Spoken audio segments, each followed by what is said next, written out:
વડોદરા ખાતે આમ આદમી પાર્ટીના નેતા અરવિંદ કેજરીવાલ દ્વારા આપવામાં આવેલા નિવેદન બાદ ગુજરાતના રાજકારણમાં ગરમાવો જોવા મળ્યો છે।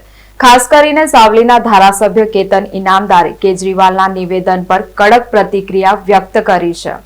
વડોદરા ખાતે કેજરીવાલના નિવેદન બાદ સાવલીના ધારાસભ્યએ પ્રતિક્રિયા વ્યક્ત કરી છે। કેતન ઇનામદારે જણાવ્યું હતું કે અરવિંદ કેજરીવાલે આપેલું નિવેદન માત્ર ને માત્ર રાજકીય રોટલા શેકવા માટે છે। વાસ્તવિક મુદ્દાઓથી લોકોનું ધ્યાન ભટકાવવા આવા નિવેદનો આપવામાં આવી રહ્યા છે। તેમણે વધુમાં કહ્યું કે ગુજરાતની જનતા હવે આવા નિવેદનોને ગંભીરતાથી લેતી નથી અને વિકાસ તથા કામગીરી આધારિત રાજકારણમાં વિશ્વાસ રાખે છે। કેજરીવાલ દ્વારા કરવામાં આવેલા આરોપો આધારવિહીન અને ભ્રામક હોવાનું પણ કેતન ઇનામદારે ઉમેર્યું હતું। કેજરીવાલજીનું નિવેદન માત્ર રાજકીય રોટલા શેકવાનું નિવેદન છે।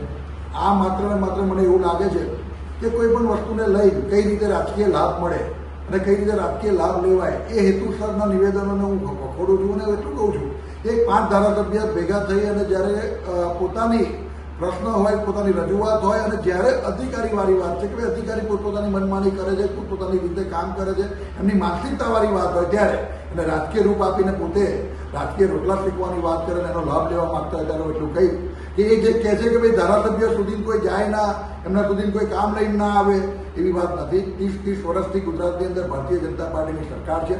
13 વર્ષથી હું અમારી ત્રીજી ટર્મ છે ધારાસભ્ય તરીકે, હું 13 વર્ષથી પોતે મારા વિસ્તારનું પ્રતિનિધિત્વ કરું છું ત્યારે કરોડો રૂપિયાના કામો મારા વિસ્તારની અંદર આવ્યા છે। અધિકારીની માનસિકતા અને અધિકારીની કામ કરવાની પદ્ધતિનો વિરોધ હોઈ શકે। ગુજરાત સરકારની કામગીરી પ્રજા જાણે છે, પ્રજાલક્ષી કાર્યો થયા છે અને હજુ પણ અમને વિશ્વાસ છે કે આના કરતાં પણ સારા એવા કામો અમારા સરકારની અંદર થવાના છે।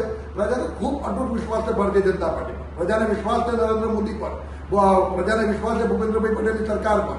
પણ અમારી વાતને માત્ર ને માત્ર રાજકીય રોટલા શીખવાની વાત ના કરે।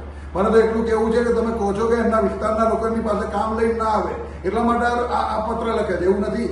કેજરીવાલજીને મારું જાહેર આમંત્રણ છે, મારી સાવલી વિધાનસભાની અંદર આવો, તમે પણ એક સભા કરો ને અમારા પ્રજાના અમારા પ્રત્યેનો જે સમર્પિતતા છે, પ્રજાની અમારી પ્રજા પ્રત્યે જે સમર્પિતતા છે એને પણ એક વાત જુઓ, તમને પણ ખબર પડે કે ભારતીય જનતા પાર્ટીના ધારાસભ્ય તરીકે મારા વિસ્તારના લોકોનો મેં કેટલો પ્રેમ જીત્યો છે અને આ પ્રેમ માત્ર ને માત્ર મેં વ્યક્તિગત નથી જીત્યો, મારી સરકારમાંથી મારા વિસ્તારના લોકોમાં કામો કર્યા છે અને એ કામો વડે લોકોનો પ્રેમ સંપાદન કર્યું છે। ત્યારે આવી ખોટી વાતો ના કરશો, કોઈ રાજકીય લાભ નથી મળવાનો।